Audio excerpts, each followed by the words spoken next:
গাছ অনেক উপকারী বন্ধু। গাছকে গাছকে যেখানে সেখানে রাখা যায়। দেশে যাওয়ার আগে পানি দিয়ে রাখা হয়েছিল, এখন পানি এতটুকু আছে। 3 সপ্তাহের অধিক সময় পরেও পানি একটুখানি শিকড় দিয়ে গাছটি কি সুন্দর তরতাজা হয়ে আছে। একটু পানি দিই।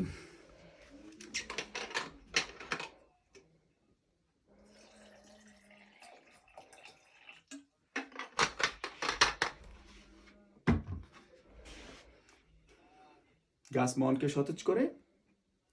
গাছকে ভালোবাসুন, সবুজের সাথে থাকুন, সবুজকে ভালোবাসুন। Thank you.